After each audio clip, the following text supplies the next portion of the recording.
On demand.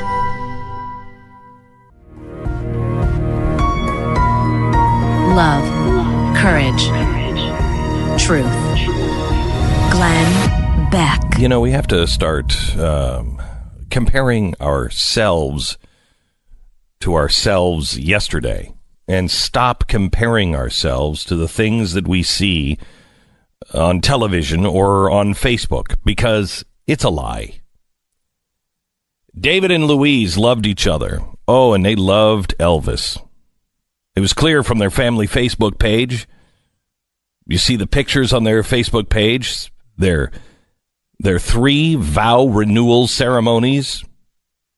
They had a tradition of going to the Elvis Chapel in Las Vegas. David, Louise, and their 13 children, oh, and the king, all look very happy in these photos. Every Facebook page lies.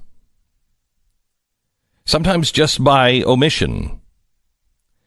Sometimes you're not getting the whole picture. Sometimes you're getting a complete fraud.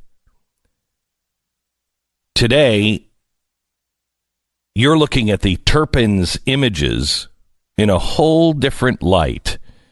And now they look dark and twisted. If you don't know who the Turpins are, let me tell you. Sunday, authorities responded to a 911 call by one of David and Louise's daughters. The daughter frantically explained on this stolen phone that she had escaped the family home and begged the police to come and rescue her and her siblings who were starving and chained to their beds. The girl claimed to be 17 years old. When police actually saw her, they didn't believe her. They thought she was 10. But she is 17. They found the girls' 12 brothers and sisters chained, padlocked to their beds. They were filthy. They were emaciated. The children, they thought, were all under the age of 15, but they weren't. The children ranged in age from 2 to 29. They were so famished that they were shocked. The deputies were shocked to find out that 7 of them were adults. David and Louise were unable to immediately provide a logical reason to why their children might have been, chained to their bed. I'm trying to think. As I read that this morning, I thought, what would the logical reason be to chain your children to the bed? But they apparently had none. The children were taken to the hospital. They're in the care of Child Protective Services. The Turpins were arrested. They were booked on charges of torture and child endangerment.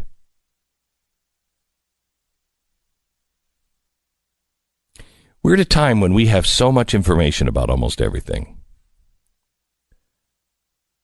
Except what is true. In the age of social media, it is getting more and more difficult to know what's real and what isn't. Because we all have the ability to edit and manipulate our own narratives. I don't know if you saw the movie about P.T. Barnum, The Greatest Showman. But I left that movie and I thought, I want to read about P.T. Barnum.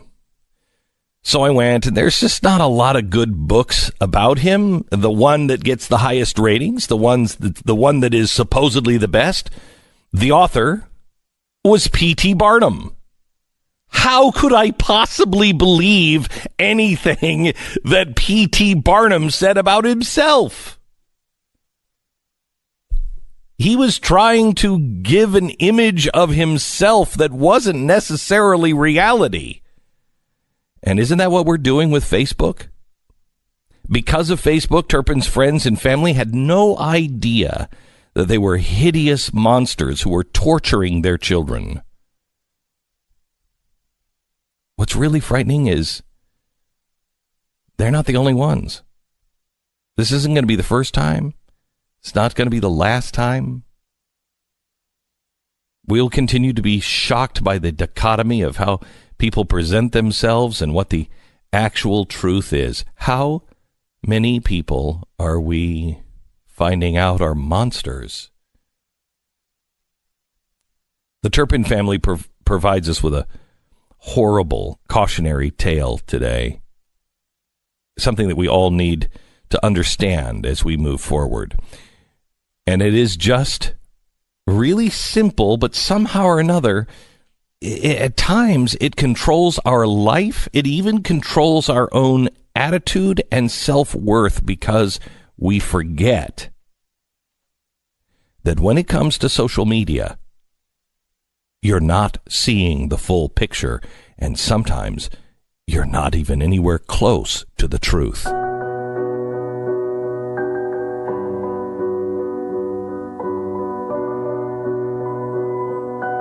It's Tuesday, January 16th. This is the Glenn Beck Program. So I got up this morning and I saw this Turpin story, and my first thought was, what the hell's wrong with us? What happens to human beings? What is happening to us? And I guess nothing. We're not getting worse. If anything, maybe we're getting better. But this was the way of the world when, in the dark ages and when people were not living on top of each other. This kind of stuff, happened a lot. We just hide it now, and hopefully we're getting better. Yeah, I think, hopefully it's not quite as common. But I guess these stories probably did happen. We're hearing about them now. It's weird that, because when the story first broke, you think to yourself, oh yeah, that's like one of those, like this story or that story or that story. And you're like, why do I have other examples of this? Yeah. I shouldn't have any other examples to point to. This should be a one-time thing, but it's not. These things do exist. It's not something that is, new. No. The story of St. Nicholas. One of the reasons why he was deemed a saint is because of the miracle of the 4 boys. I can't remember exactly what it's called. But there were these boys that went from their house. They were supposed to go, maybe I think to their uncle's house or something, and they were halfway there. They stopped at this inn, and this guy who ran the inn said, "Oh yeah, you guys can stay here. You know what? You can stay here for free. I just need some help downstairs." Went downstairs. He killed them. He ground them up into sausage, and he was making meat pies for the people who came to his place. That's what the meat was. It wasn't cats. It was kids. St. Nicholas was the bishop of the town, knew those children. He went on a search for the kids, stopped at this inn, sensed that something was really wrong, went down into the basement, saw the condition. He was canonized because they say that he rose, I don't know, he assembled them back together somehow or another and brought them back from the dead. I don't know about that part of the story. But that's the kind of stuff that, people have been doing to people forever. Yeah. That's a weird, dark part of humanity, isn't it? I guess, it's hard to understand how you could get to that position. Like, first you have to make that decision. It's like, the first person who ever drank milk. You're like, what was the decision that led to that? Milk. Yeah, who was like, hey, I'll suck off that cow thing. I think clams or oysters or lobsters are like, what? Somebody had to try to eat a spider at one point. A big, hairy spider. They were like, oh, that's not good. Don't know. Right. And in those decisions, like, when you make that first decision, it influences the rest of your decisions, and it doesn't catch on with humanity. Yes. It seems like that's, most of us are not enslaving people, and that's really positive. But, like, you start that, that family at some point made a decision for that first kid to be chained up in a room, and that lasted for how long, and how many more people were affected by it. They continued to go down that road. Maybe they didn't think they could reverse it. Maybe they're so psychotic that that's all they wanted kids for. We're going to find out a lot about this story. Weird, because there's all these pictures of them happy. Yeah. And some of the kids were out. They were seen, as early as a couple of weeks ago. One of the older ones driving a car, going out. The fear of what would happen, I guess, to the rest of the family must have been incredible. Yeah. You hit on an interesting point in the monologue, because I think most people are just going to take this to, how horrible the situation is, which is true. But I mean, we take Facebook pictures seriously for some reason, right? It's the same way my wife, every time a new product comes out and that she wants to buy, she comes and shows me the testimonial page of their website.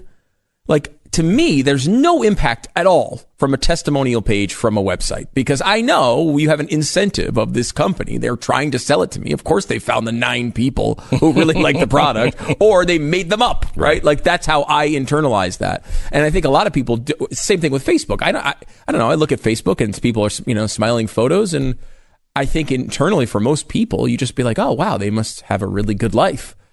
They are all happy. They're having these wonderful times together. What a great story. And we all know that at some level, not to the level where you're chaining your children to the beds, hopefully, but we all, at some point, we don't post the really sad pictures. We don't take pictures when people are mourning. We don't take pictures when people are fighting and are having troubled times. You take pictures when things are happy. You post them. You are doing the same editing bubble stuff we complain about with the news, right? Like, you're only exposing people to the happy points of your life. And the fact that could work on people to the level to separate a family from happiness to kids chained up to their beds shows how powerful that is. I mean, their own relatives weren't even questioning it. Well, there's something wrong with the relatives, too. I mean, the grandparents live in West Virginia. They said they hadn't seen the kids in 5 years, hadn't seen the family in 5 years. But they said, the last couple of years, they've talked to the family lots of times. However, never the grandchildren. Well, what? I mean, doesn't that strike you as weird? That you have grandchildren from 2 to 29, and over a 2-year period, you've talked to people in the house, but never the children? It is weird, but I mean, family dynamics can be strange sometimes. I mean, sometimes there's fights, there's long-term battles, there's all sorts of stuff that happens in families where it's possible that could happen. You'd think, though, there'd be some indication of trouble. And it's frightening as well. If you look at the aerial shots of this house, these houses are, not acres apart. They're right on top of each other. Neighbors said they didn't even know that, some of them didn't even know that there were 13 kids in there. What? You what? Wow. You didn't even know. What the one neighbor said they thought it was weird, but I think 2 weeks ago, she went outside at night, and it was like 9 or 10 o'clock at night, and the kids there were 4 of them, and they were all kneeling down in the grass together, and they were all just kind of rolling around in the grass. And the mother was standing in the back watching over them, and she cried over the fence, the neighbor did, said, hey guys. And the kids kind of looked at her and then just kind of froze, and the mother didn't even recognize the neighbor saying anything. And she said it was just really odd, but she didn't think anything about it. It just, it's weird that they were out at 9:30 at night, but, and their reaction is weird. We just have the people on my street could have, entire tribes in their basement, and I wouldn't even know. I mean, people just don't, you don't react, you don't interact with your neighbors like you used to. I mean, we always we always throw back to the times where you used to be able to just let your kids out and they would go around the neighborhood, and now we'd be terrified to do those things, right? Like, you'd never want that to happen. Because we're sort of somewhat crazy, right? Like, the crime rates are all lower. There's no reason we're overprotective now with our kids. But part of the reason why it felt okay is because you knew everybody in the neighborhood. You knew all the other parents. You knew that they would look out for your kids. You knew that they would feel okay punishing them if they did something wrong. I think it was also more than that, though. We thought we all had the same values. Yeah. We were wrong. You know what I mean? We're totally misled. Right, we were totally misled, but we all thought we had the same basic values. And so we didn't question the parents because we thought, oh, well, parents are parents. They believe the same thing we do, and they're going to make sure. No. And I don't know if anything has changed because, I mean, I grew up in the Pacific Northwest, so, But I remember me and my friends going over to my friend's house, and my friends, we were all embarrassed for the kid whose parents were hippies and were always stoned. And we were like, oh, your mom and dad stoned again? Yeah. And they would be like, hey, kids, how things? And I mean, my parents didn't know that I was going over to, I happen to be running with a group of decent kids that were all like, okay, the stoners are here. But we all turned out to be stoners. You know what I mean? Yeah. And part of it is because our parents were radically different. My parents would not have been cool with that. But my parents just thought everybody's parents were the same. They didn't realize, oh, that's the 60s hippie family. Yep.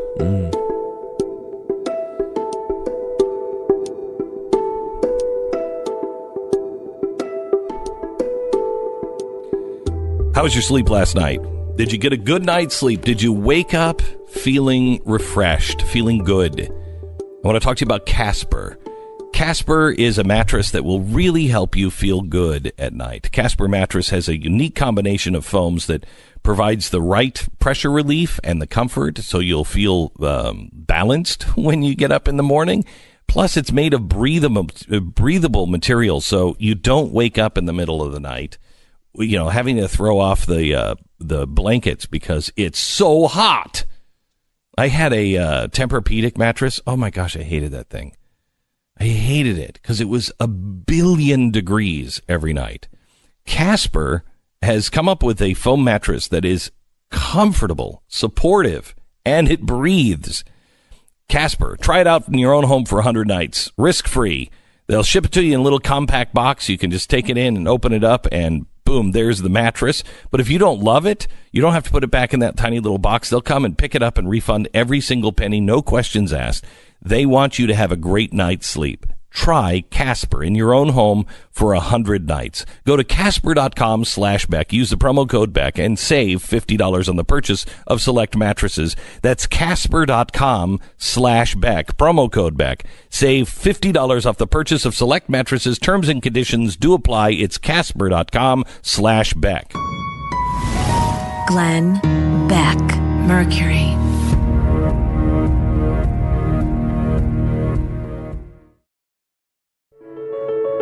Glenn Beck.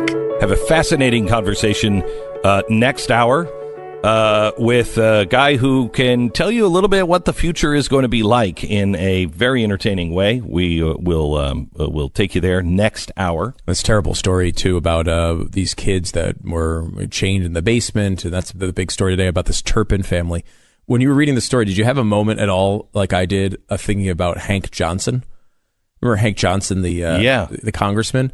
And so he asked the military guy, do you think if we put too many troops in Guam, the whole thing will, tip over and capsize? Yeah. And if you remember his response, it was, we don't anticipate that. Right. And there's just something about the way that, like, officials respond to these things that's just in the most serious circumstance is really funny.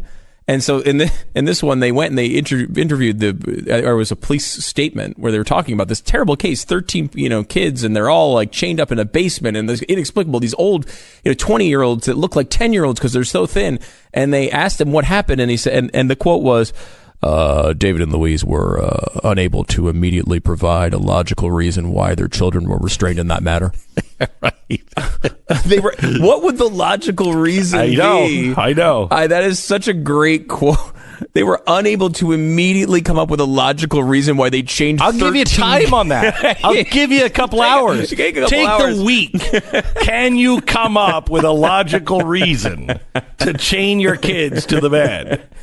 I can't come up with it. I gotta say. I mean, let's see. If there was you were worried about them escaping because there was a nuclear holocaust outside. Nope. No, I don't think that would work. You thought they were possessed by the devil. Nope. No. They were violent to themselves and others. Nope. They wanted to be prepared if gravity reversed itself. That could happen. That could happen at any moment. At any moment, they could be floating up. Well, they wouldn't have floated away if they would have. All they would have to do is close the windows. Everyone else would have fallen through. Well, yeah, that's true. You would have hit the ceiling. Just close the windows. I got to pull them down from the ceiling again. Glenn Beck, Mercury.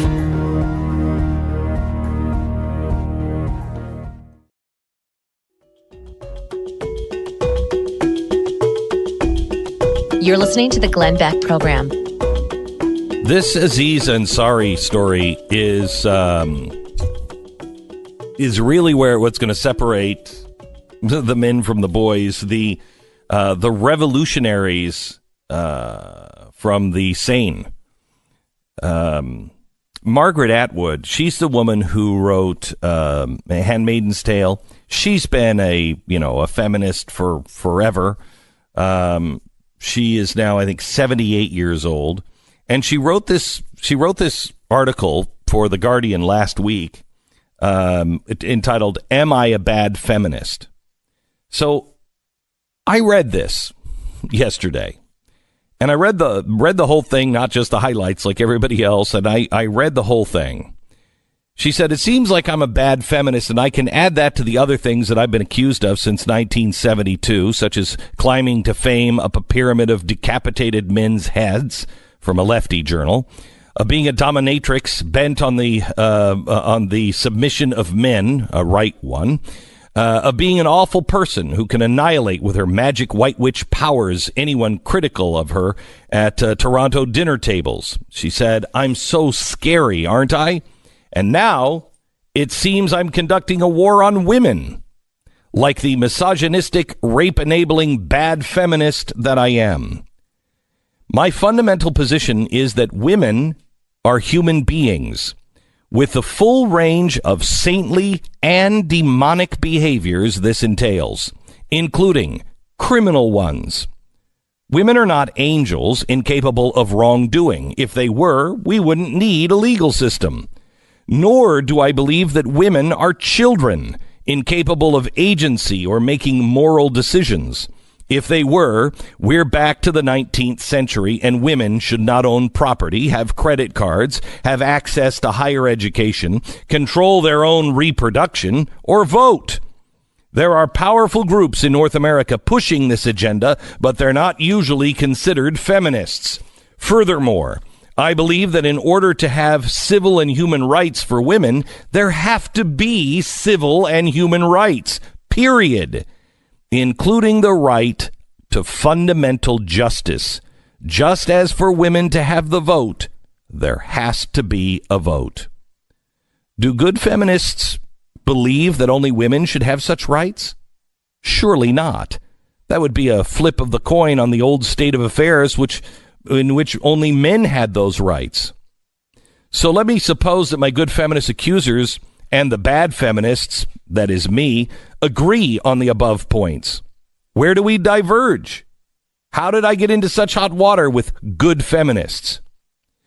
In November 2016, I signed as a matter of principle, as I've signed many petitions, an open letter called UBC Accountable. This is the University of British Columbia. She goes into how the University of British Columbia treated one of its former employees, Stephen Galloway.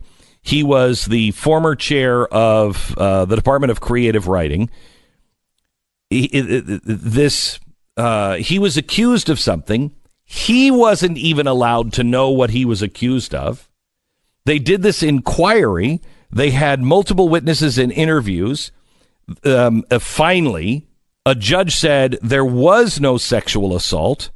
Yet he got fired anyway. His life was destroyed, and she's looking at this going, no, this is a witch hunt. This is a witch hunt. She said any fair-minded person would withhold judgment as to guilt until the report and the evidence is available for us to see. But this is witch talk, and she talks about going into now these witch trials, and And we've got to stop. We can't have the witch trial justice.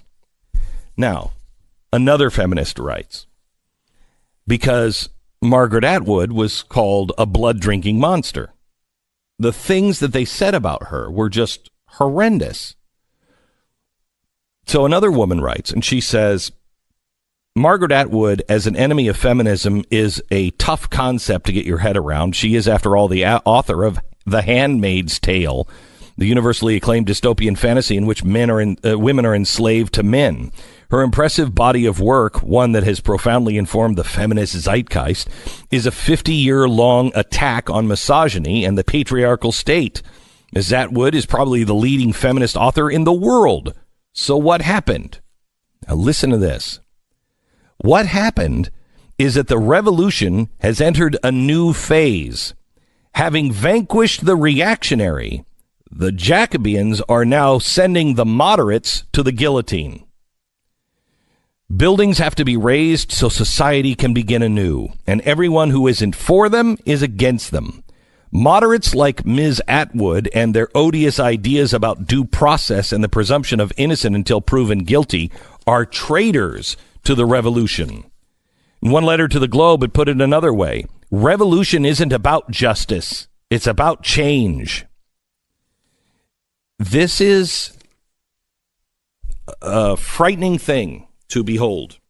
We as a society are now starting to go into a new period of this revolution. It was not about justice. It was about change.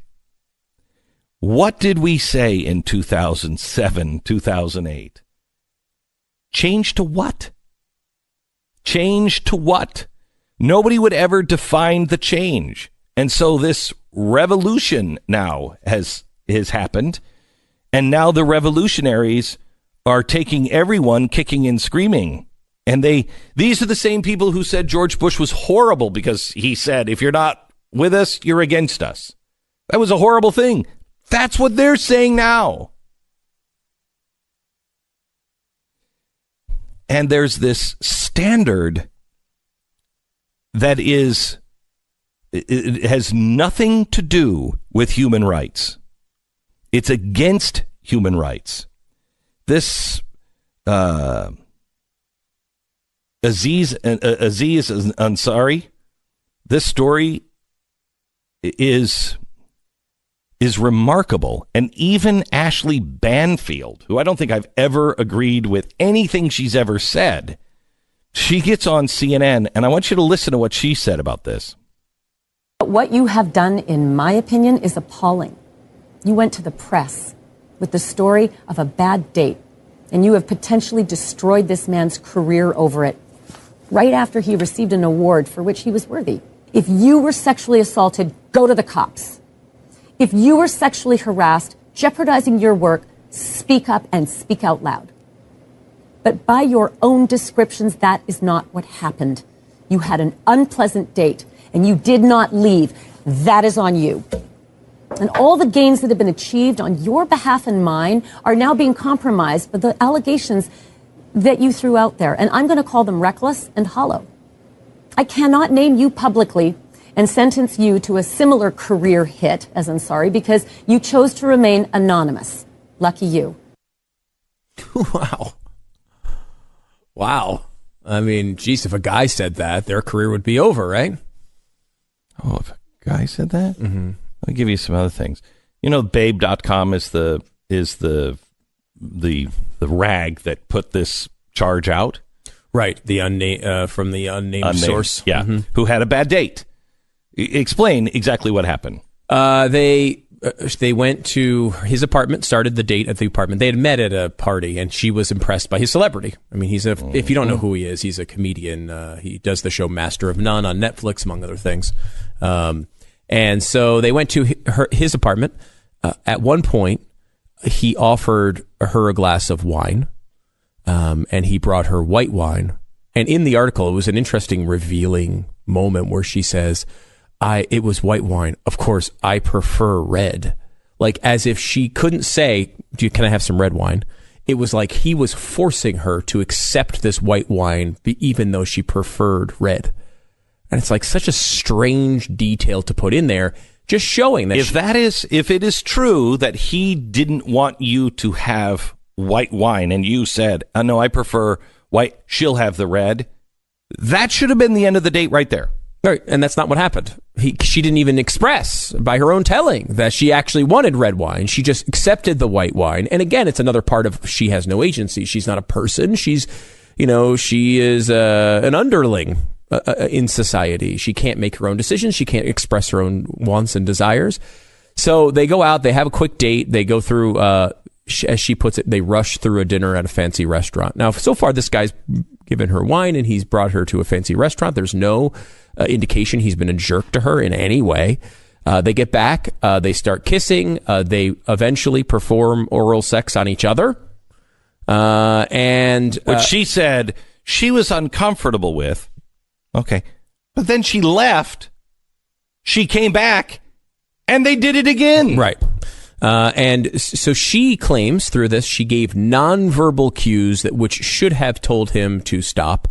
At one point, she did say something like, I kind of want to take it slow when it came to the final act, right? Like, it seemed like, by her description, she had drawn some sort of line that she didn't want to go all the way that night. And she tried at one point, she said, let's take it a little slow. They stopped. They started up again. And it got close to that point again. She decided, I don't want to do this. And she left. He did not say, no, you will do this. I demand it. When she asked to slow down, he slowed down. And she left. And he was so sure that this was a consensual, fine evening, even though he wanted to have sex with her and she decided to stop it at one level. That the next day he texted her and said, hey, it was really nice meeting you last night. I had a great time. And then she responded with this 100-word text of, I did not feel fine and here's why. And she was very upset. He responded and said, oh my God, I had no idea you felt that way. I'm really sorry if you felt that way. I feel terrible. And that was it until she decided to write an article anonymously about the incident. Rupert Murdoch put $6 million into Babe. He was one of the first big investors of Babe. The average writer is about 25 years old, female. Now, you said a minute ago, imagine if a woman or a man said what Ashley Manfield just said. Mm-hmm. Okay. Let me give you a couple of the stories, and I can't read very much of these stories because they're absolutely pornographic. Okay? Carolyn Finney. The headline is, How to Trap Your Man Who Doesn't Know He's Your Man, but is still your man before Valentine's Day. Okay. How to trap. Now imagine if I said, hey, I'm going to write an article about how to trap that woman who doesn't know she's your girlfriend, but she's your girlfriend until Valentine's Day. Yeah, the men writing articles about trapping women, it doesn't go over that well typically. Yeah. Cuffing season is officially over, which means your current victim is crafting a convenient excuse to leave you before the big day of Valentine's Day. Your current victim. Imagine I write that. Writing that you have female victims, not usually, looked upon kindly. Kindly, right. When men write that sort and of line. who can blame them? Now listen to this. Who can blame them? You know you're manic, but you thought your game would make up for it. Nevertheless, 3 to 5 meltdowns and half a breakup later, he's weary and you're mad. And he's still not sure why you think you're dating him in the first place.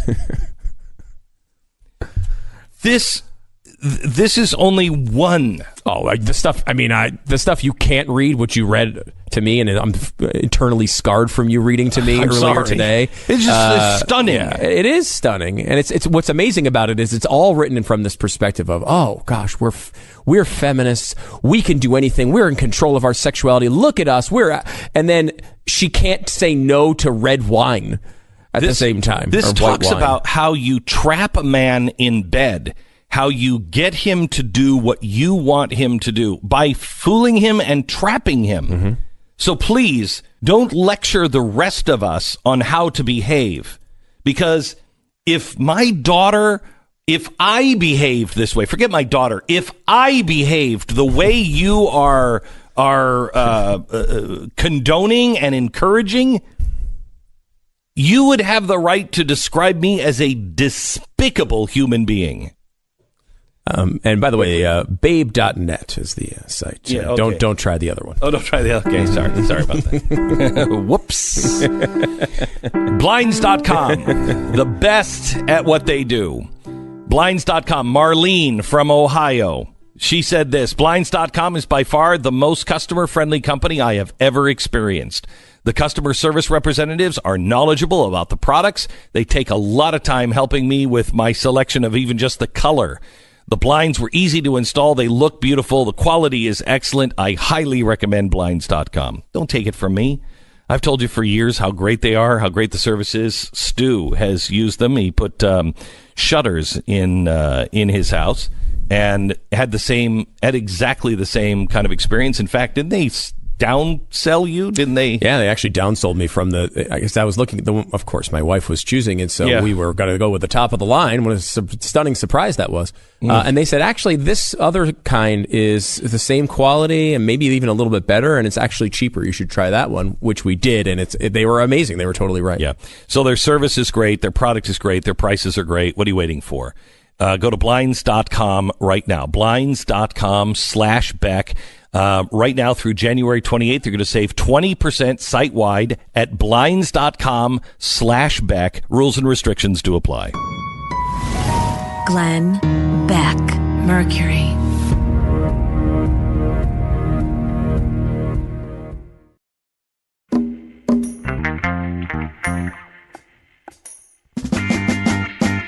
Glenn Beck.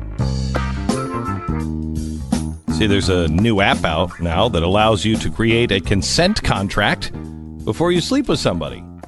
I like this. This is now we can all have it all official. Yeah, you just you know what? Sign here, initial this, and sign, and I'm hot and ready to go now. It's not sexy, but also, aren't you giving away? Like, can you imagine if you actually got really assaulted after this? The person would have a legally binding contract saying you agreed.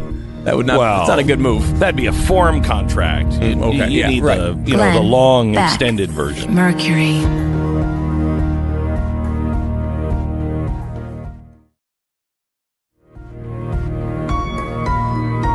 Love, courage, truth.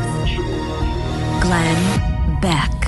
You know, Sweden is a fantastic country. It is a country that is known as the most refugee-friendly country in the world, and that is something that they are very proud of, and something that they really lived in World War II, and they're living it now. When you go to Sweden, if you're an immigrant, you're given free housing, money, language lessons, even a salary while you search for a job.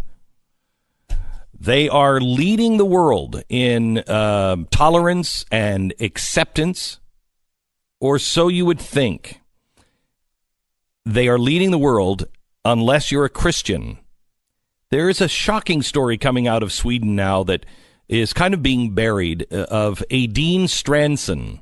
She was a popular TV and movie actress in her home country of Iran. One day, she witnessed a woman getting stoned to death, and she thought, I gotta get out of here.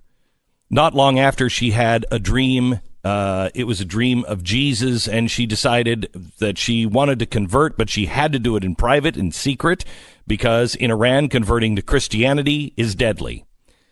So she left for Sweden. Because Sweden was taking in immigrants and refugees, she decided to immigrate on a work visa.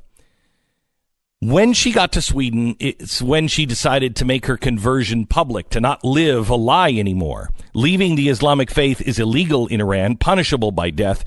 But Swedish immigration recently has decided now to deny her asylum request and block her from getting a job. The UN and Swedish immigration policy states that an immigrant cannot be denied asylum if the seeker faces imminent danger upon arrival back at their home country. She was a public figure. She's getting death threats.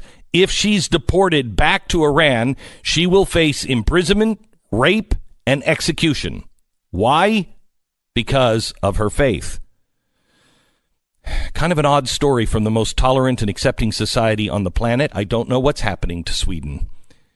Given the recent investigation done by the Swedish newspaper, they uncovered the program what the Swedish government was running to protect ISIS terrorists arriving from Syria.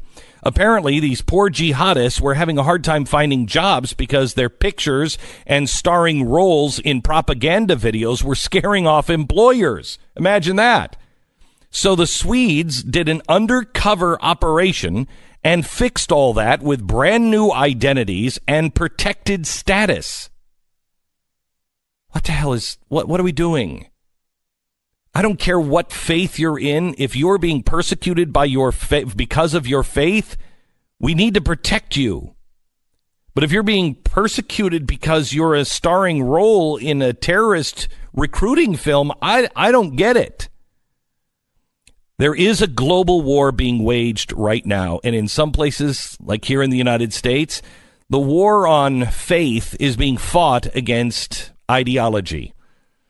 In other places like Iran, the war is literally life and death. We've come full circle in the Middle East, a return to the first century, and like then, the time has come to show the world that a church is meaningless. A church is how you behave. It's more than brick and mortar. It's not a place. It is a state of being. I don't know what it means to be a Christian, quite honestly, anymore. It's supposed to change us. But a church is about people.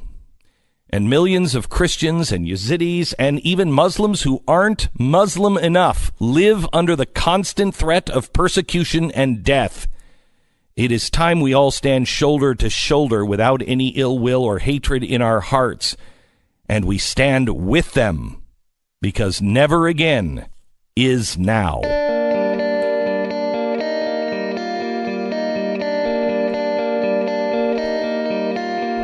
It's Tuesday, January 16th. This is the Glenn Beck Program.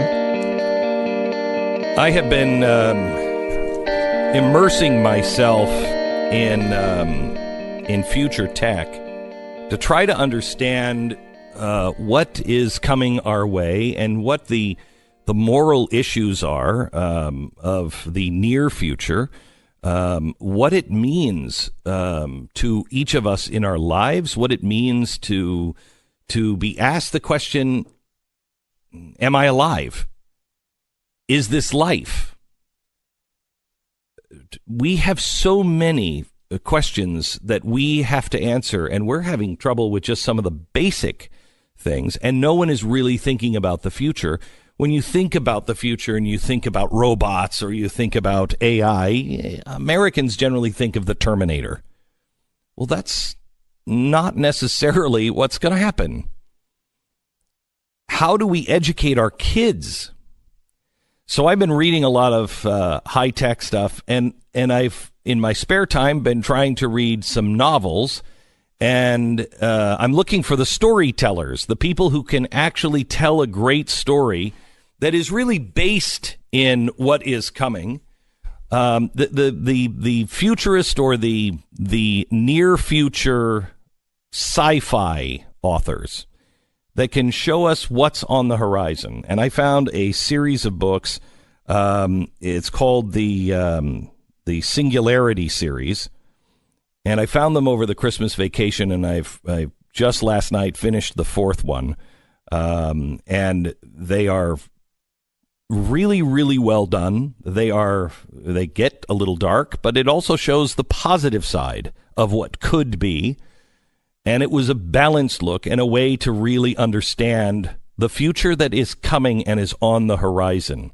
William Hertling is the author, and he joins us now. William, how are you, sir?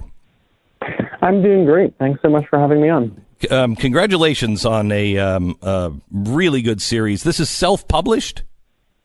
Yep, it is self-published. I could not find a publisher who saw the vision of the series, but I've self-published it, and people love it, so it gets the word out there. Yeah, you've won several awards for it, and I hope, I don't know what your sales have been like, but I hope your sales are really good. because I think it. Well, let me ask you this: what was the intent of the series for you? What happened was about 10 years ago, I read two books back to back. One was Ray Kurzweil's The Singularity is Near, which I know you've read as well. Yep. And the other one was Charles Strauss's Accelerando, which is a fictional book about the singularity. And what I realized at that point in time was that we had the biggest set of changes that were ever going to face humanity, and they were coming, and they were in the very near future, right? They're certainly coming in my lifetime. They're probably coming within the next 10 years. And there's very little out there about that. And as you said, most of the stories that are in media today are about these Terminator-style stories. AI rise up, they take control over the machines, and we fight them in a battle, which, of course, makes for a great movie. I mean, I would love to see the Terminator many times over. But what happens when it's not like that? What happens when it's sort of the quiet AI kind of story? And that's really what I wanted to explore. What happens when there's this moment of emergence of the first AI that's out there, and people realize they're being manipulated by some entity, and what do they do about it? How do they react? So I find this, first of all, you lay it out so well, and you start, the first book starts with the emergence of AI, and then moves. I think the next book is 10 years later, 5 years later. They're all 10 years apart, yeah. So you can basically explore different points in technology in the future. Right. So the last one is in the 2040s or 2050s, and it's a very different thing then than it starts out as. The thing I wanted to talk to you about is, first of all, can you just define, because most people don't know the difference between AI, AGI, and ASI, which is really important to understand. Sure. So AI is out there today. It's any time programmers write a piece of software that instead of having a set of rules, if you see this, then do that. Instead, the AI software is trained to make decisions on its own. So AI is out there today. It's how you have self-driving cars. It's what selects the stories that you read in Facebook. It's how Google search results come about. And AGI is this notion that artificial intelligence will become more general, right? All of those things I mentioned are very specific problems to be solved. How to drive a car is a very specific problem. So a good like a human being. A good explanation of AI would be Big Blue, the chess playing IBM robot. It has no general intelligence. It does that. Exactly. Right. Okay. Right. And we have IBM's Watson, which is really good at making diagnoses about cancer, but you can't have a conversation about how you're feeling. Right. But AGI would. AGI would appear to be like a human being, conceivably, in that it could talk and reason about a wide variety of topics, make decisions, generally use its intelligence to solve problems that it hasn't even seen before. Now, AGI can pass the Turing test? Yeah, so the Turing test is this idea that you've got a person in one room chatting with someone in another room, and they have to decide, is that a human being or is it a computer? And if they can't figure it out, then that is the Turing test. And that you've passed the Turing test if you can't distinguish between a computer and a person. How close are we to that?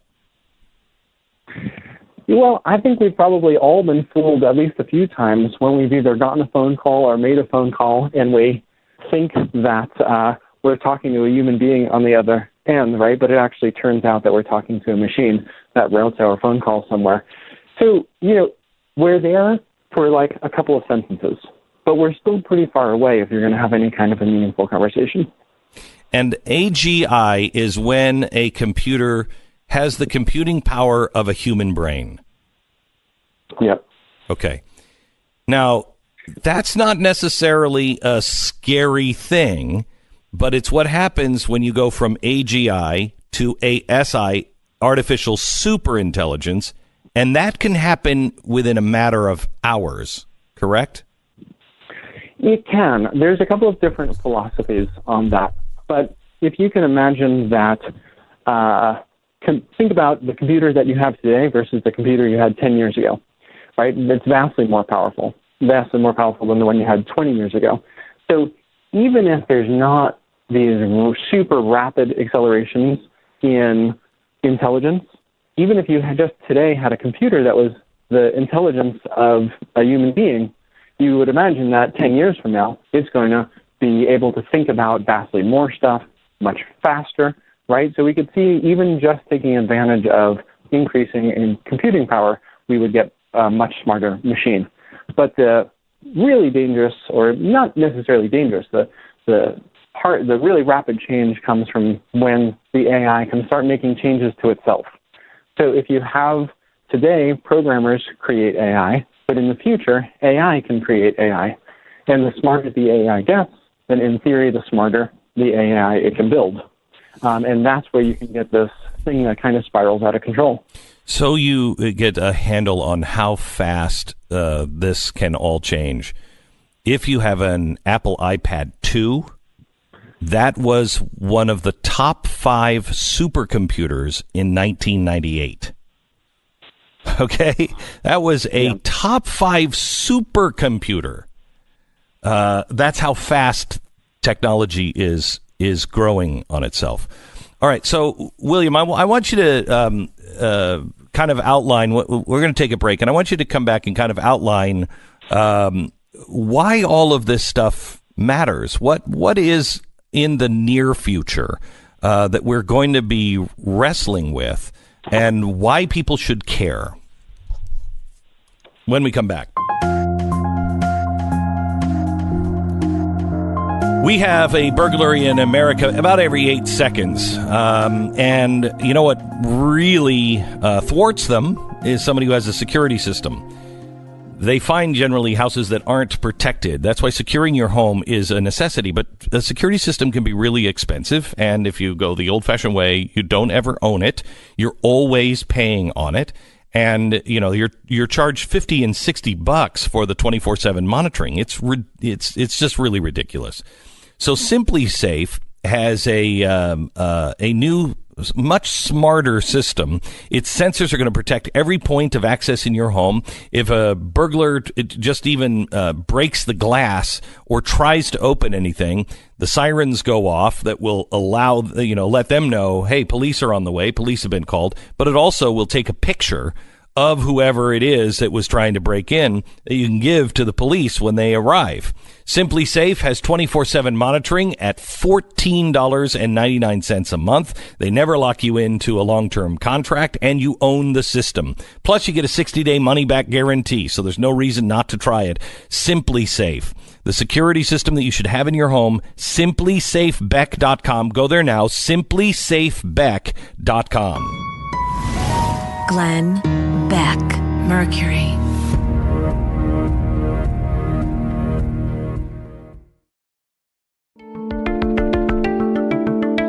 Glenn Beck. As you know, if you're a long-term listener of the program, I am very fascinated with the future and what is coming, the future of tech and artificial intelligence. William Hertling is an author and a futurist. He is the author of what's called the Singularity series. It's a series of 4 novels that kind of break it down and tell you exactly what's coming and break it down in an entertaining fashion. I highly recommend the Singularity series. If you are interested in any of this, you need to start reading that. You will really enjoy it. William, I know Glenn is a big fan of your work and has been reading a lot about technology. I think a lot of people who are living their daily lives aren't as involved in this.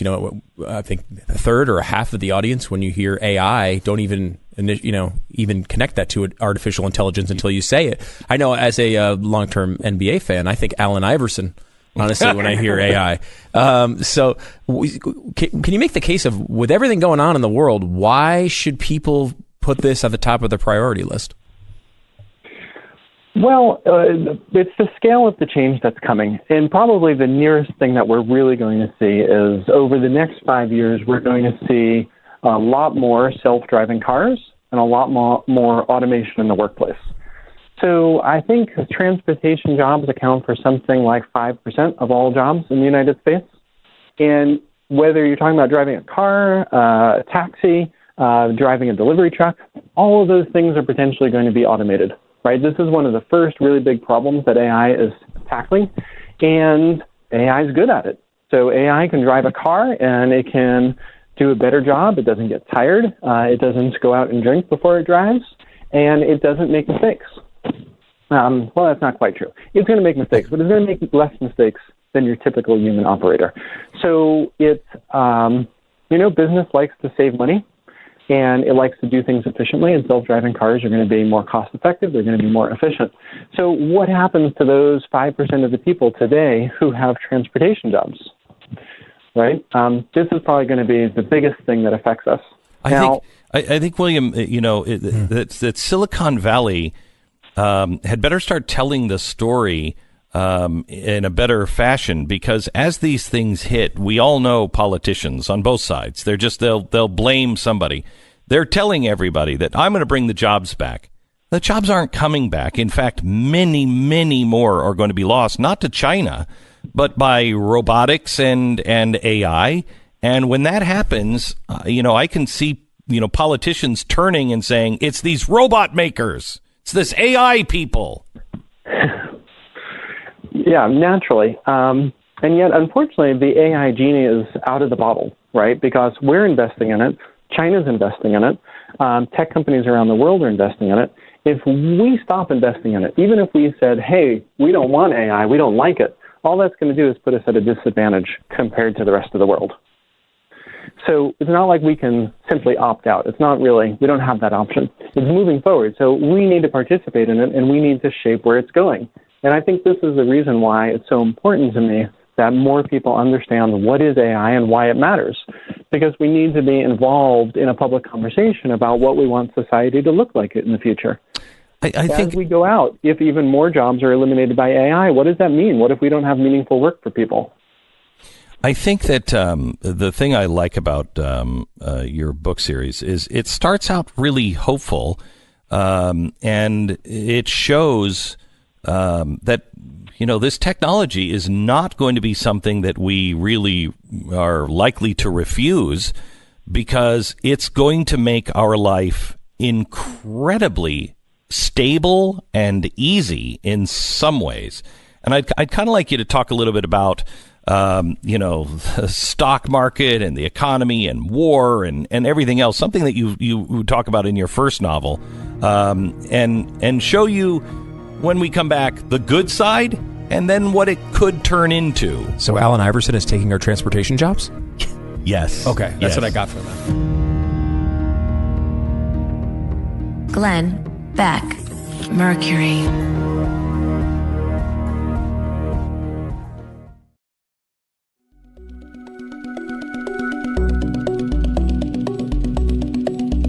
This is the Glenn Beck Program.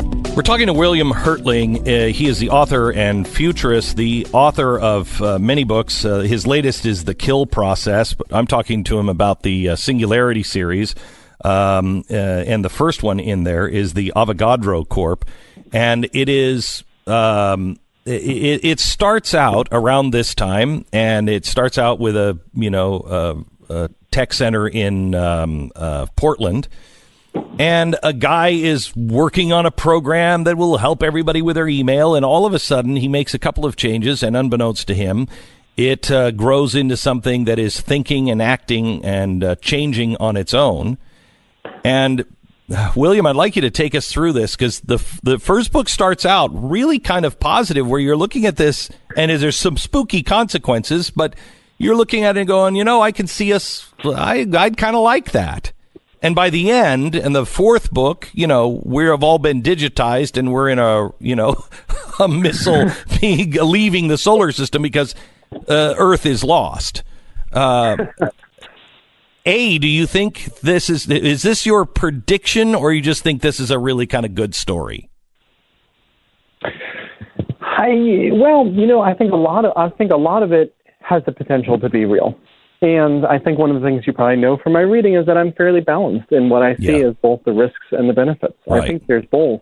I get very upset. There's so many people that are very dogmatic about artificial intelligence in the future, and they either say, hey, it's either all benefits and there are no risks, or they only talk about the risks without the benefits. Yeah. And, and there's a mix of both, and it's like any other technology, right? We don't know. all love our smartphones. We all find our smartphones to be indispensable, and at the same point in time, they affect us, right? And they have negative effects, and society is different today than it was 10 years ago. But because of our smartphones. This is different, though, than anything else that we've seen, like a smartphone, because this is like an alien intelligence. We don't have any way to predict what it's going to be like or what it's going to do, because it will be thinking, and it most likely will not be thinking like a human. But can we start at the beginning, where just give me some of the benefits that are going to be coming in the next, let's say 10 years that people are going to have a hard time saying no to? Sure. I mean, first of all, we already talked about self-driving cars, right? I think we'd all like to get into our car and be able to do whatever we want to do and not have to think about driving. That's going to free us up from a mundane task. We're going to see a lot more automation in the workplace, which means that the cost of goods and services is going to go down. So we're going to be able to get more for less. So that's going to seem like an economic boom to those of us that can afford it, right? We are going to enjoy more things.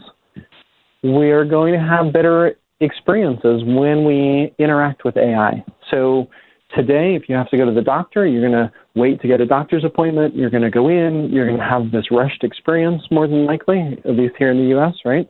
And you're going to get 5 minutes of their time, and you're hoping that they're going to make the right diagnosis in that 5 minutes that they're with you. That's going to be, I think, one of the really big changes over 5 to 10 years from now, is we're going to see a lot more AI-driven diagnosis. So when you're having medical issues, you can go in and you can talk to an AI that'll be more or less indistinguishable from talking to the nurse when you walk into the doctor's office. And by the time the doctor sees you, there'll already be a diagnosis made by the AI, and it'll likely be more accurate than what the doctor would have done. And all they're going to do is sign off on it. Yeah, I had a hard time until I started reading about Watson. I had a hard time believing that people would accept something from a machine, but they are so far ahead of doctors if they're fed enough information. They're so far ahead on, predicting cancer and diagnosing cancer than people are. I think it's going to be a quick change. You're going to want to have the AI diagnose you. Right, because that's going to be the best, right? When we go to the doctor, we want the best. We don't want the second best. So we're going to see a lot of that. And then, 10 to 15 years out, it's funny, I had a conversation with my daughter one day, and she asked, "Hey, Dad, when am I going to get to drive a car?"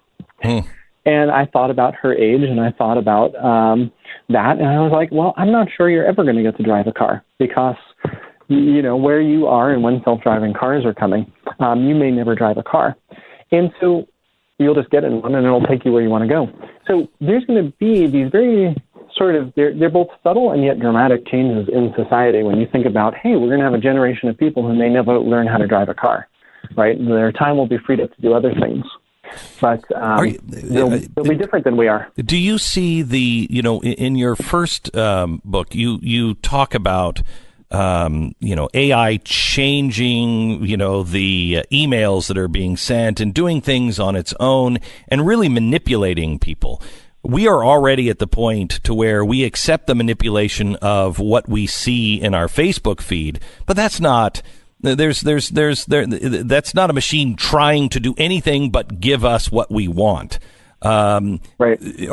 Do you see us very far away from hedge fund computers that can really manipulate the markets in a positive way, or computers that can begin to manipulate for peace, as you put in your book, your first one? It's a good question. We're definitely going to see that. We're going to, at a minimum, right, where we can imagine that if you have an authoritarian government, they're going to distribute information to pacify people. And that's not a good thing often, but in some ways it is. I mean, if you have armed unrest, people will die. So there's a balance there. I think what we're going to see is we're just going to see lots of different people using technology in lots of different ways. So maybe we don't have a hedge fund manipulating the markets in a positive way. Maybe it starts with a bunch of hackers in another country manipulating the markets to make money, right? But I think we are going to see that distribution, that manipulation of information. And it's hard. It's out there now, right? There's content, a lot of the content that you read on the web, whether it's a review of a restaurant or a business, a lot of that is already generated by AI, and it's hard to tell what's an AI versus a person writing a genuine review. Talking to William Hertling, he's author and futurist, author of a great series of novels called the Singularity series. William, the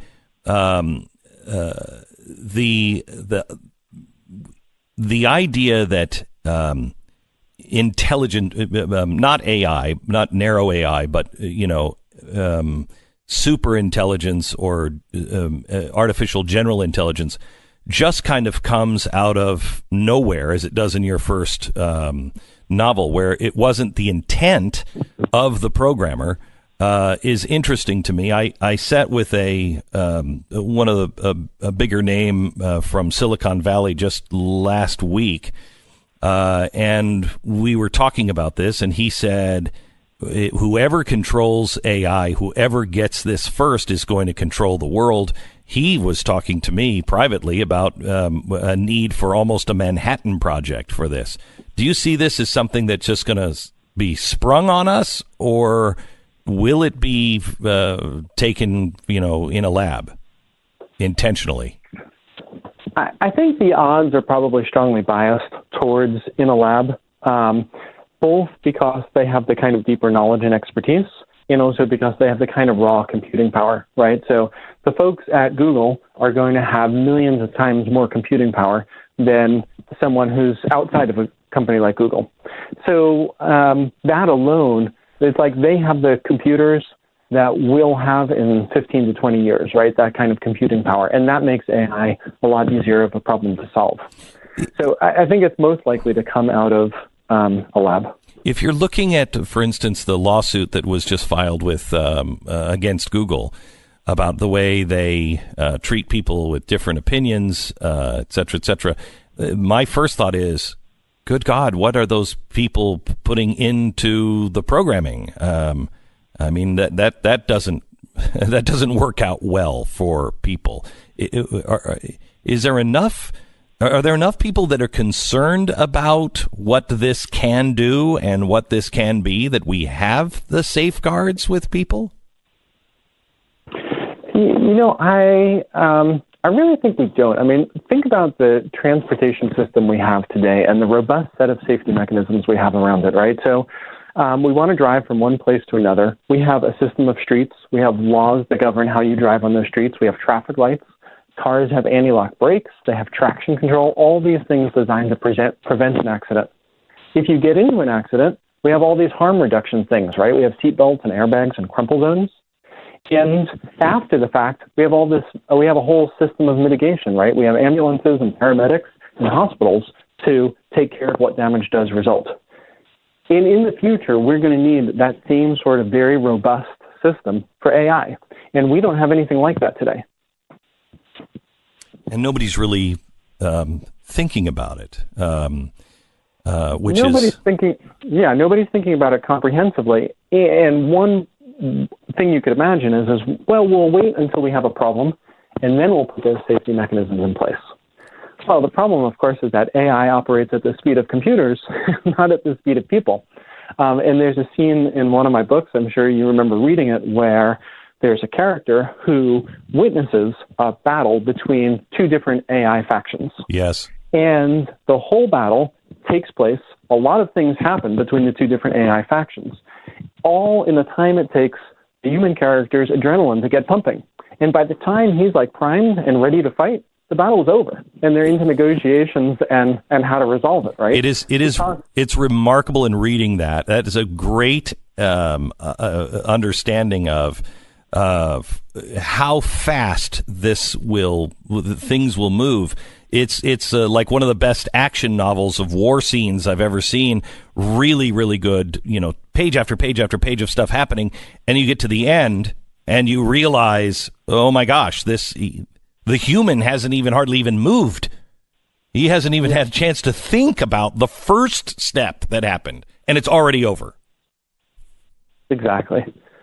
So this is why we need to be thinking about how are we going to control AI? How are we going to safeguard ahead of time? We have to have these things in place long before we actually have AI. Isn't it true, though, William, that eventually some bad actor is going to be able to develop this and not put those safeguards in, and we're not going to have a choice? Eventually, the downside of this is going to affect everybody. It's very true, and part of the reason why I say, right, we can't opt out of AI. We can't not develop it, because then we're just at a disadvantage to anyone who does. And it gets even scarier as you move out. So one of the things that I talk about in my third book, which is set in around like 2035, and that's I talk about neural implants. I think neural implants, so basically a computer implanted in your brain, the purpose of which is mostly to get information in and out, right? So instead of having a smartphone in our hand where we're trying to read information on the screen, we can get it directly in our head. It makes the interaction much smoother, easier. But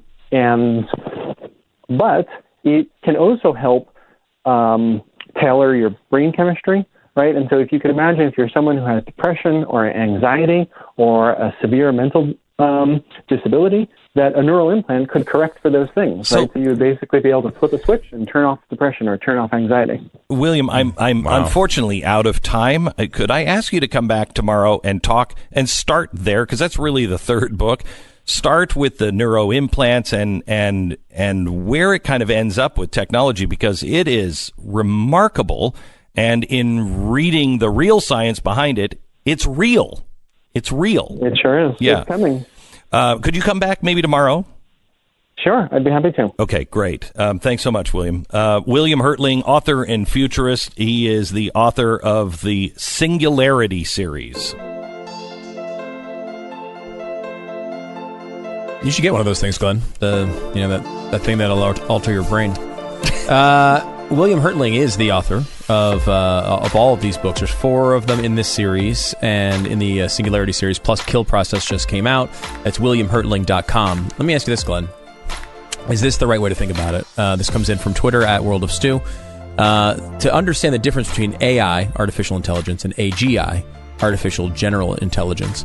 So if there's a self-driving car and it's AI, you say, take me to the bar, and it says, calculating route, beginning travel. Okay.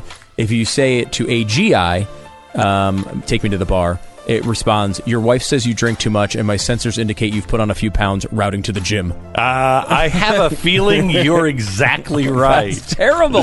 All right, let me tell you about Car Shield.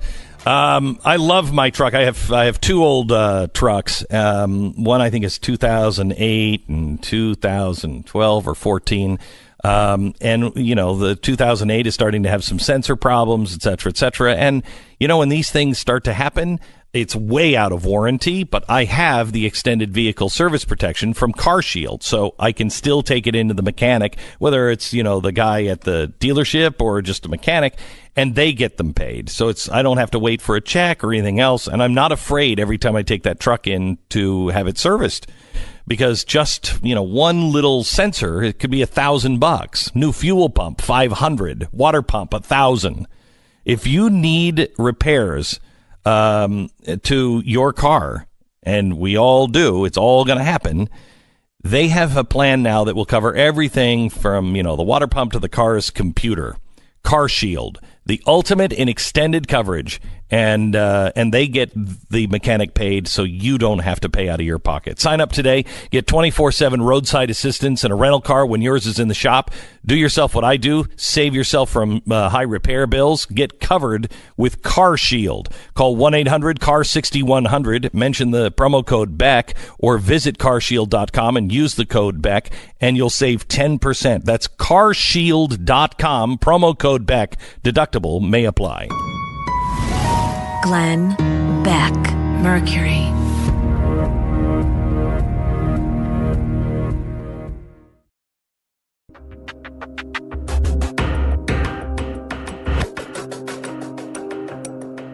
Glenn Beck. We will. I'll post and tweet the links to William Hertling's books. It's really. I've been looking for somebody who can really explain in an entertaining way through a novel what's coming our way. Tomorrow we have another author. One of my favorite authors is going to be on with us. He's got a similar novel, and we'll talk to him as well. More with William Hertling tomorrow.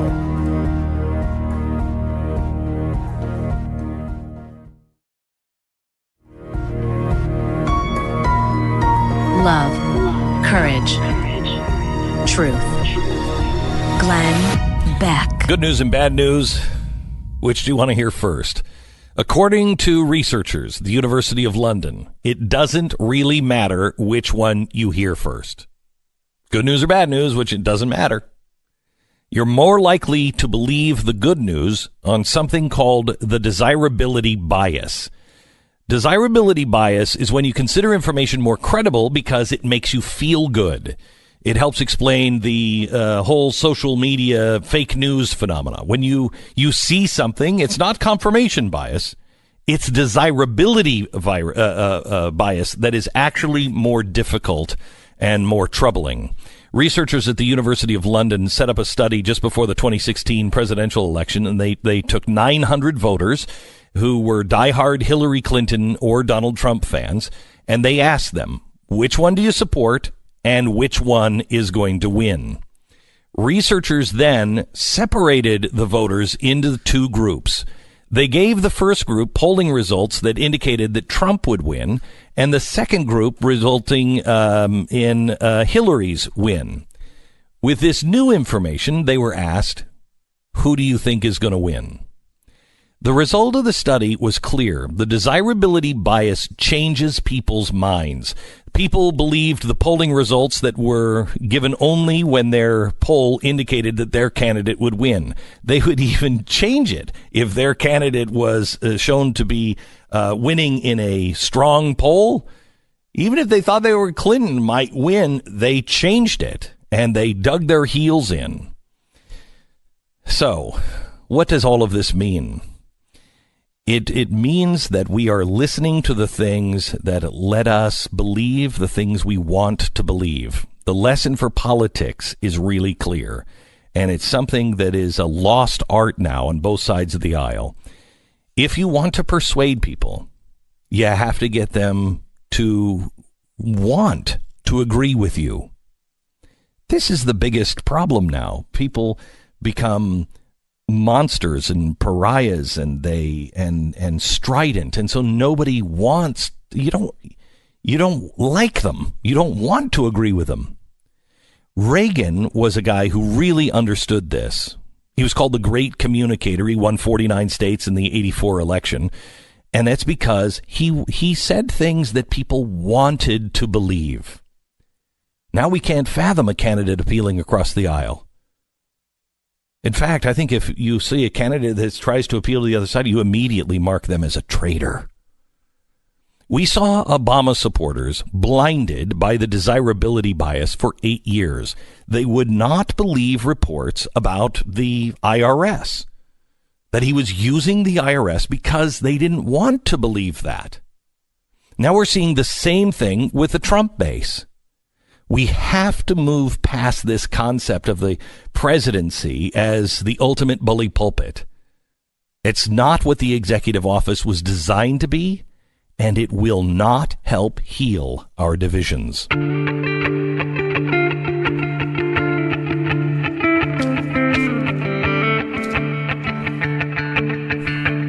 It's Tuesday, January 16th. This is the Glenn Beck Program.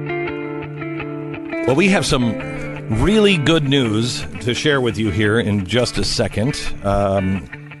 We have Tim Ballard, the founder and CEO of Operation Underground Railroad and the chairman of the Nazarene Fund. And Jessica Mass, she is the director of aftercare for Operation Underground Railroad, and want to welcome you guys. And we have some exciting stuff to talk about here that happened last week in a very ironic sort of way. But I want to start with the Turpin family in California. how prevalent is, I mean, people were living right on top of this house. They were just feet away. Nobody knew, and it had been going on for a long time. 13 children in this house chained and living in squalor. Wow. Is this common? It's more common than I think people want to believe. The whole thing of human bondage and human captivity, people in this country want to put it far, far away from us.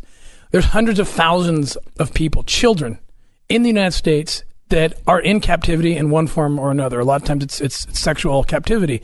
And it's just, it's an eye opener for everybody to look around. I mean, this neighborhood, you saw the houses, they were right next to each other. Yeah. And it's a nice neighborhood. And it wasn't even a huge house. And 13 kids are chained to beds. And I mean, it's just insane, but it's not something that's shocking to me. Have you ever seen anything like that, Tim? Because this is what you've done for your whole life. Yeah, I have. Yeah. We've seen things like that throughout our careers. Absolutely. What is usually the motivation? It's usually tied to something in a sex crime. It's usually child pornography being made, people coming over. We're still looking to see what in the world, no matter what, it's going to be a crazy intent, whatever the intent was. But what was it? What were they getting out of this? I don't know yet. So, Jess, you have been around this. What you do is try to heal people like this. 29 years old. They thought that they were young teenagers because they were so emaciated. Does that 29-year-old have any chance of life? Well, my belief and based on my experience is that there's always hope. I have seen people heal through things that they've said there's no hope for, and I've seen people overcome things. So in my personal opinion, I believe that there's always hope, and the journey is really hard, and it's long and painful. But I hope that there are people that will come around this 29-year-old and help them and really walk through that journey with them. Boy, it's going to be a long road for all of those kids. Okay, so let's talk a little bit about why you guys are here. I've been so excited for this. We've talked about it for a long time, but haven't been able to reveal it. You did a mission in Haiti. As we know, a crap hole of a country. And you did a mission, how long ago was the first? It was Super Bowl Sunday of last year. Yep. Of last year, okay. And the problem is the system can be corrupt, and in a lot of places in Haiti, it is corrupt. So what happened to the bad guys? So in this operation, beautifully executed, everything was spot on. And, we were warned, don't work in Haiti. Other NGOs don't work in Haiti because of this system, but Gesno Marty, the father of the boy who was kidnapped, which in Haiti, which is why we were there. And I said, Gesno, I don't know if I can attach our name to, we don't know what's going to happen. There's going to be a corrupt judge potentially. And he says, Tim, if you give up on this operation, you've given up on my son because you've given up on Haiti. And I said, you're right. So we went forward, and Glenn, within 10 days, these traffickers were let go, particularly this one, the kingpin. Her name was Francois. She holds kids in stables in the darkest parts of this country. And she brought a bunch of these kids with her, young kids. They're making child pornography, porn that was sent into the United States. We got the U.S. authorities involved. And they were let go. They found the right judges. They paid their way out. Over $80,000 they paid and got out. And that phone call broke us. I mean, Jessica and I were talking in the minutes after we found out. We were in tears. I mean, we were just paralyzed. We couldn't believe it. So then what happened next? Well, we had a contingency plan, which was dangerous. I didn't want to do it. Mm-hmm. And basically the contingency plan was go into the belly of Port-au-Prince and scream what happened. Tell the media what happened, what really happened. And the Rotary Club of Port-au-Prince supported us, and they said, you need to bring someone of somewhat kind of celebrity status in Haiti, or the media is not going to pay attention. And they said, we have an idea for you. Can you get a hold of this of Haitian descent, a U.S. Congresswoman named Mia Love? Yeah. Have you heard of her, Tim? And I said, are you kidding me? Not only is she my congresswoman who lives like down the street, she's a good friend. I couldn't. It was a miracle. Mm-hmm. I called Mia and I said, look, this is not necessarily a safe approach. And she didn't even bat an eye. She said, are you kidding me? Like, when are we going? Let's go. And we went down to Port-au-Prince. We rented out this conference room. People came from all over. The media was there. And this was the speech we gave. We reminded the Haitians of their history. In 1791, the Haitians did something that no country then or since has done. And that is, it was a slave nation that rose up and pushed its European oppressors out of the country, took the island by force, created a republic, and abolished slavery. The first nation to abolish slavery like this. And what was interesting about this was the American abolitionists were watching this. And when the United States finally eradicated or abolished slavery, at least legally, Frederick Douglass, the great abolitionist, stood up and gave a speech. And he said, let us not forget the sons and daughters of Haiti, the true pioneer abolitionists of the 19th century. They inspired this whole movement. So this is the message that Mia and I gave. And people were just rising up. I mean, they were like, and then we said, look, you let us out of slavery the first time, do it again. And letting out 9 horrible traffickers who are sexually abusing children, you're going in the wrong direction right now. Help us. Let's do this. They rose up. The media went nuts. We got an invitation from the president. And this was another miracle, is the president of Haiti, Jovenel Moise, he was elected just days after the Super Bowl operation. So he was able to say, I wasn't part of that, and he wasn't. And so he was easy. It was easy for him to invite us in. I couldn't believe it. We're going into the presidential palace, Mia Love and I. And I just kind of sat back. Mia speaks fluent Creole, and I just watched her work her magic. And she got right up in him and just said, look, here's the evidence. Here's what's going on.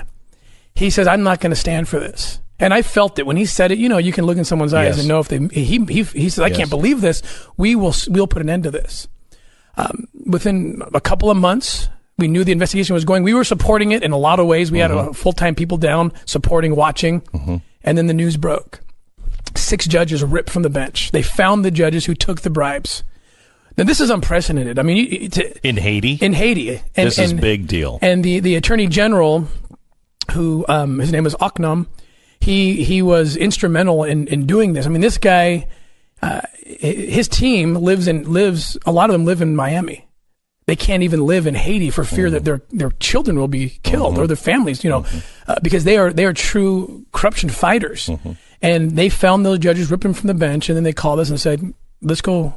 Will you come help us? You guys have more intelligence than we do on the whereabouts of these traffickers because you found them all. It was our team that went undercover and found them. Let's go round them up. So I know I was with you in Haiti a year ago, maybe, and never seen anything like it. And the corruption from the United States, quite honestly, from some of the big charitable organizations that, and the UN that, we're going to help. No, it's all, the money is not going to the people and where it needs to be. And so we've had these conversations before. And so when you told me what was happening with the president and that he was serious now and he was going to take these people out, it was great news.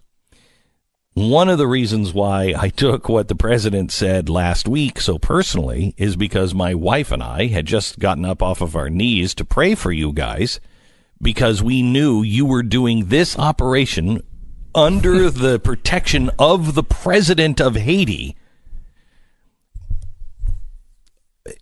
Were you already in the operation when you found out what happened? It was the most awkward moment of any operation I've ever been on. I've been on a lot over my 16-year career. We were sitting in a kind of private restaurant. The attorney general of the country is sitting across the table from me. The chief of police is sitting next to him, and then my operators and we're sitting around. And we're talking about this operation. We literally have a recon team out. This woman, Francois, and we'll tell you about that in a second, what happened, how we found her. Once we took her down, she's the kingpin, right? And our recon team's looking for her, and we're just on pins and needles. When are we going to get the call? We're all geared up and ready to go. As soon as he says, our team says, there she is. And there's television screens all around. This is like T-minus 40 minutes. Oh, jeez. And boom, I see this. And I see it above their heads, and I'm just reading this. I'm like, no. It says Haiti. No. Don't turn around. No, don't turn around. Don't turn around. And again, I wasn't in the room, and I've heard different people say different things. Yeah. So I don't know. I'm just telling you my situation. Yeah. In this moment, this is the message coming from America to Haiti, and I'm just, and they turned around. They turned around and they looked at it, and they looked at me, and I didn't know what to. I just was like, so how are things? What? How did you smooth it over? How I smoothed it over was I just told them, my wife and I, as you know, we're adopting 2 children from Haiti that we actually rescued in an earlier operation. And these are our kids. I mean, we love them like our own kids. And I just said, you know how much we love your country. We love your country. My children are from your country, my children. And that ended it. Have you talked to the president since? Not this president, but the Haitian president? I have not. We're going down in a couple weeks to meet with him. He called in, though. He called into the Attorney General just an hour before and just wishing us well and just saying his prayers were with us. His prayers were with us. I mean, that's also unprecedented, by the way, to have the president of a nation calling in, telling, I'm backing you guys. Yeah. Get these guys. Yeah. Get them out of our country. Yeah. Okay, we're going to come back in a minute, and he's going to tell you exactly what happened. And then tonight at 5 o'clock, we have video footage of this operation and what it was like on the ground and a lot of stuff that you're going to want to see. You can check that out tonight, 5 o'clock on the Blaze TV. Back in a second with Tim Ballard, founder and CEO, Operation Underground Railroad, and the chairman of the Nazarene Fund. So if you're setting new goals for your business, it is really difficult to reach them without the right people on your team, and that's where ZipRecruiter comes in. They have transformed the way that you can find really good people. ZipRecruiter will not only post your job at over 100 of the leading job boards with one single click. ZipRecruiter then, it's a smart program, and it goes out and it looks for the most qualified candidates and invites them to apply. Hey, I don't know if you've seen this. This is a really great job. You should apply. And that is why 80% of all of the people that use ZipRecruiter, they get a qualified candidate through the site in the first day. ZipRecruiter, the smartest way to hire. Find out today why ZipRecruiter has been used by businesses of all sizes and industries to find the most qualified job candidate with an immediate result. Right now, ZipRecruiter. Try it for free. ZipRecruiter.com/Beck. That's ZipRecruiter.com/Beck. Glenn Beck, Mercury.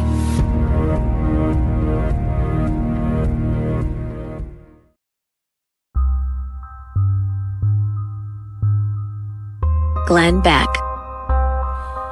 Operation Underground Railroad, OurRescue.org, and the chairman of the NazareneFund.org is Tim Ballard. He is here to tell us about the operation that happened in Haiti just last week, the day the president was saying what he said about Haiti. It was a really important moment because the president of Haiti was working with Operation Underground Railroad to get some really bad guys, so it wasn't a crap hole. What happened? So you're in that meeting, you get the go. Tell me what. So we get the go on Francois. I mean, she's the kingpin. They want her. She, not only because she has the most kids that she's selling, but because she had paid $80,000 to certain government officials that they didn't know who they were. And these guys want to clean up their country. The president, the attorney general, they wanted her to find out who did you give that money to that got all your minions out of jail.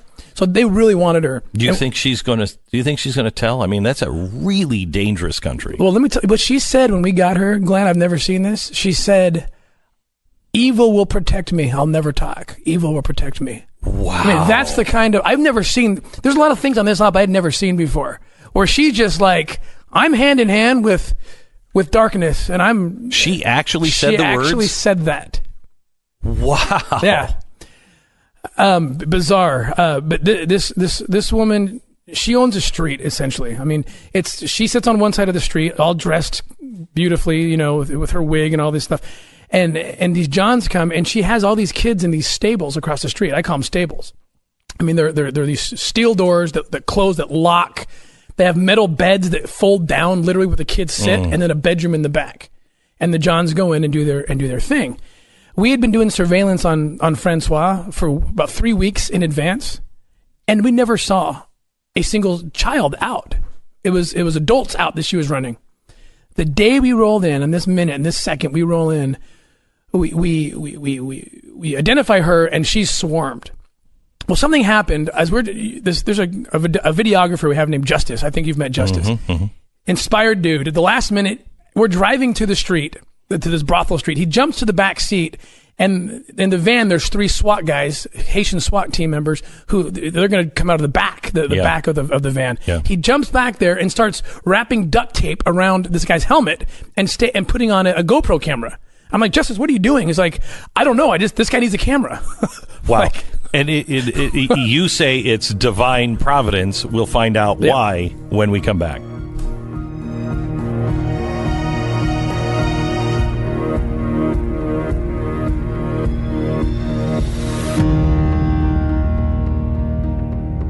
Glenn, Beck, Mercury.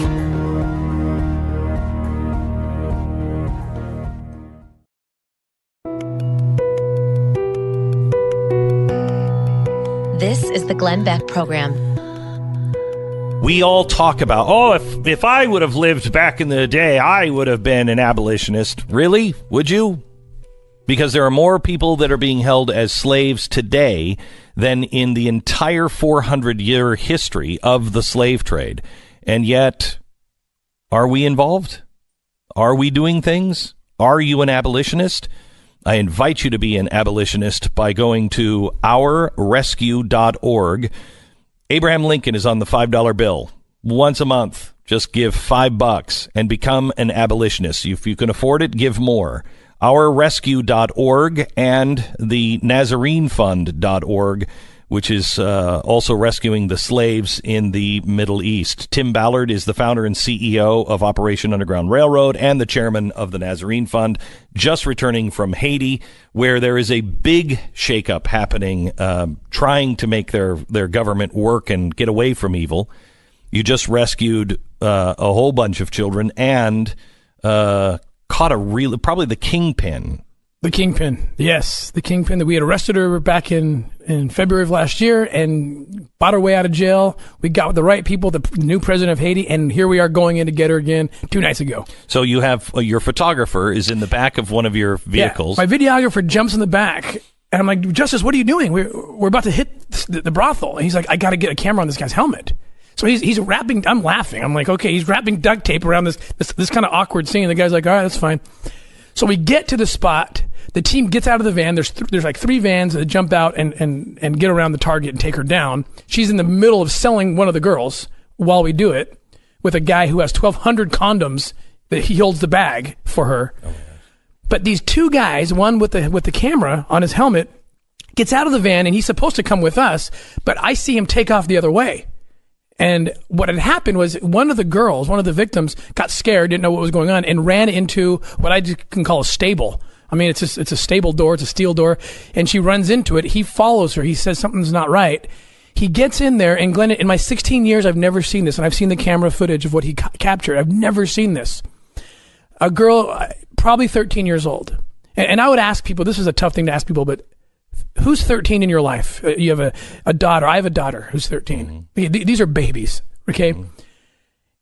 He goes in there and catches in the act a man who's raping her in the back bedroom and pulls him off and goes to her rescue. And we caught it all on camera, which will allow us to prosecute the heck out of this guy. I've never seen that. I mean, we've rated so many situations like this, and never in the act. And we had not seen kids, by the way, in the 4 weeks leading up to, tracking this woman, because she keeps them so hidden. It was providential. And the fact that Justice, my videographer, at the last minute, puts a camera on this guy's helmet for no apparent reason. It was just kind of this strange act. So you get the madam or the kingpin here of the Haitian slave trade. Is she the kingpin? Is she the or one of them? She is, according to the Attorney General of Haiti, she is the number one child trafficker that they wanted. Wow. The number one. So you get her, and she says to you, "Evil will protect me." Yes. That's a quote? It was translated to me, but that's as close as, that's the translation that I got. I don't think people understand, going to knowing the history of Haiti. At the same time, we made a pact with God, the same year, 1791, they made a pact with Satan, a literal pact with Satan.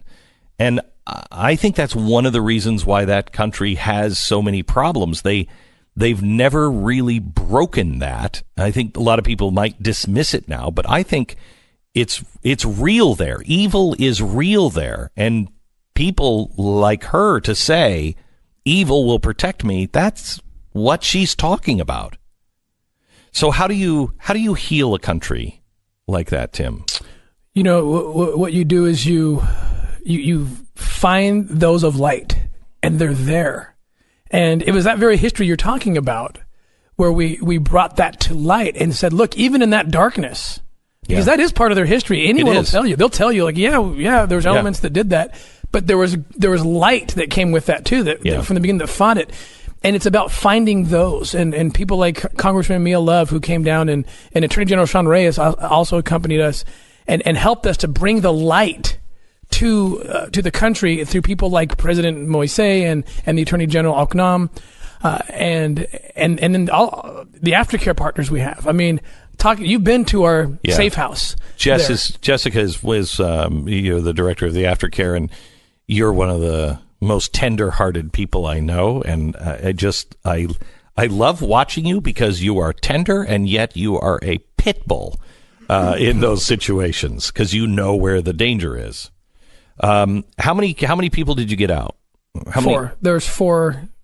4 children. Yeah. And the one big boss. Yeah. Well, okay. and 4, and then 3 of her minions went down. We nailed right at the same time. And they are going to. The president is all over this one. Oh yes. Yeah. So the situation with the children. You've been there so many times. Tell me about what happened on the anniversary of the earthquake, and how that tied in. Do you know what I'm talking about? Tim? Do you know what I'm talking sorry. about? Yeah. Yeah, so with the 4 girls, 2 of them, their parents were killed during the earthquake. And while we were there was when they were rescued, was the anniversary of the earthquake, 8 years later. And I was sitting with... So they've been in that situation for 8 years. They were kidnapped because their parents were killed in the earthquake. Just like my kids that I'm adopting. The same thing happened. People don't happened understand. to thousands, tens of thousands of kids. Yeah. People don't understand that the earthquake, we think, oh, well, the Clinton Foundation came down and built some roads. No, well, what people didn't look at is all of the parents that were dead and the kids were kidnapped, and they're still slaves. So they've been slaves for 8 years. The devastation that comes when someone becomes an orphan overnight, and the vulnerabilities that are there are ongoing. And yes, these kids have been in this situation for 8 years. And so when you're sitting with a kid that has been through that, their parents killed, they've been trafficked, and she's looking in my eyes and she says, this is the first time I've ever felt like there's hope. And tears start to roll down her face. And she's like, I finally feel like there might be hope, that I'll have something for my life. 8 years later, there's the pain and the beauty that go hand in hand in the story because she's been through this for so long. But even this girl feels the hope in that moment. We started the hour talking about what happened in California, what they found out from those monsters of parents that chained their kids to the beds. And I know because Jessica and I have talked privately about things that she has seen here in the United States. This happens everywhere. This is not a Haitian problem or a Middle Eastern problem or an American problem. It's a human problem. And there is something inside of man that when it goes dark, it goes really dark. And And that's what the Nazarene Fund and Operation Rescue, Operation OUR, is really all about, is rescuing and going into the darkest of dark places. And I don't know how you guys do it. Tim, I don't know how you are as full of light as you are after all of the things that you have seen. But you're a miracle, and we thank you. Tonight at 5 o'clock, we're going to have the footage, so you'll see some of the things that we're talking about. And if we have time, I don't know if we'll have time tonight, but we were talking off the air about what's happening in Sweden right now, where Iran is going to be welcoming home one of their own, somebody who is a refugee who left Iran because she saw a woman being stoned in the streets. She was a journalist over in Iran. She left. She went to Sweden. She got a work visa. She was a refugee. They accepted her. Then she announced she felt comfortable enough to say, I'm not a Muslim. I am a Christian. And Swedes turned on her and have revoked her visa and are threatening to send her back. And I don't know what's happening in the world. I mean, it is like evil is protecting its own right now. And we need your help. So if you can help us, please become an abolitionist. And you can do that by going to ourrescue.org, ourrescue.org. More tonight at 5 o'clock. Thanks, guys, for coming in. Thank you.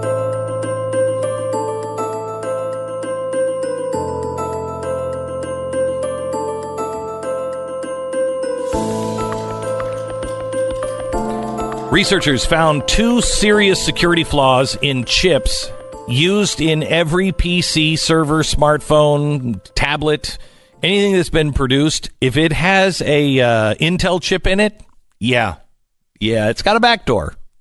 Who would have thunk it?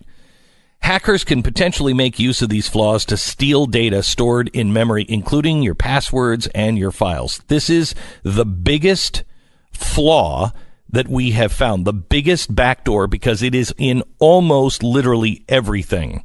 And there's nothing you can do about it right now. Operating system providers, they have released security patches. Okay.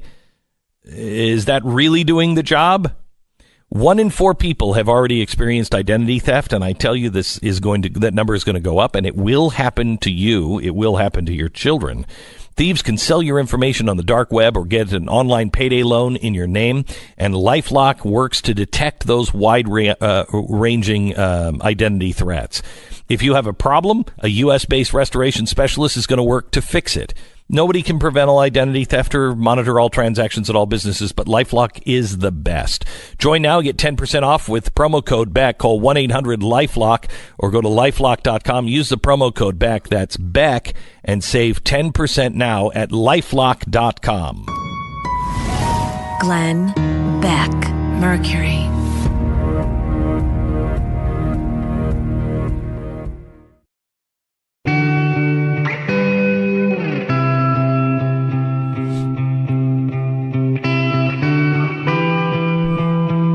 Glenn Beck. You know what I love about living in this this time period is, especially if you saw The Post. Have you seen the movie The Post yet? I have not seen that yet. It's really good, worth seeing. But you'll see in that when they release the Pentagon Papers and the New York Times is shut down, and they say you can't release anymore, there's no place to go. If the Washington Post doesn't release them, there's no place to go. Government wins. You can't release the papers. It seems so odd that news couldn't come out, but that's the way it was. The Monica Lewinsky stuff, if it wasn't for Matt Drudge, we may not have known that. The internet changed everything. Back in the 80s, I remember trickle-down economics, and it was always lampooned, and you could make a case, but you could never make a media case because you didn't have control of it. Going around the internet now, Washington Free Beacon. Here's what people said about trickle-down economics and the president's tax plan and what actually happened once it was passed. It feels like you're relying on this tax cut of the corporations, of the wealthy, to trickle down. Yeah. Southwest and American Airlines both announcing they're going to give $1,000 bonuses to employees following the tax overhaul. Wage increases don't follow tax cuts like this. So the world's largest retailer giving its U.S. employees a bonus, a wage increase, and expanded maternity and parental leave. So you're creating a huge tax cut. Right. And you might not get wage growth. Right. Capital One Financial, which just confirmed to CNBC that they will raise the minimum wage for all U.S.-based employees at Capital One to $15 per hour. And anybody who thinks that this corporate tax cut is going to trickle down to lift wages has a staggering ignorance of how public companies function. Wells Fargo said it would raise its minimum wage to $15 per hour. I mean, it's amazing. I love that he's just so sure of himself on that last one. Well, because, you know what, they could be sure of themselves because there wasn't anybody that would have given that information. Back in the 80s, if CBS, NBC, or ABC didn't make those stories about what the companies were actually doing, it didn't happen. I mean, it was like it didn't happen. Now you have enough outlets and you have control of the media yourself to where you can grab those snippets, you can edit those things, and you can show, no, this is exactly what happens. They have no fear. The liberals with trickle-down economics had no fear of this turning around on them because it never has. But now we have the internet. It's interesting, too, to see these companies take these stands. Normally, even companies that lean right, don't want to take stands that associate themselves with Republicans publicly. But this is such a clear win for companies. And, you know, companies really do this. Yeah, companies really do this. I mean, I think people, they want their employees happy. There might be selfish reasons for it, right? They want their employees happy. They like the PR of saying, hey, we got a bunch of extra money, and you know what, we're going to distribute that to the people who work for us. There are some selfish reasons for it, but who cares? I mean, it's great. It's great that people, you know, are able to make plans, long-term plans now. These are all permanent changes until, I mean, permanent is permanent if they get, you know, with lawmaking, but permanent changes for corporations. And they are able to really plan for their long-term, you know, company's well-being and their employees' well-being. And this is a big change. I mean, it's not the most bold tax plan we've ever seen. It's not. Imagine what would have happened had they done a flat tax rate. Oh my gosh! If they would have done a flat tax rate, can you imagine the money that would have poured into the average family's home? Oh my gosh, yeah. I mean, because this is really, it was really more of a corporate plan, right? I mean, it was not particularly life-changing when it comes to the individual side. Though I'll take anything, right? I'll take any dollar amount you want to give me of my own money. I'll willingly accept it and act like you're doing me a favor. You know, for the corporation side, it actually is a really big difference. They no longer have to, I mean, they don't have to make these big changes. There were so many people who said it wasn't going to be a big deal because their effective rate was this low anyway. It's shown to be a big change for these companies. A big deal.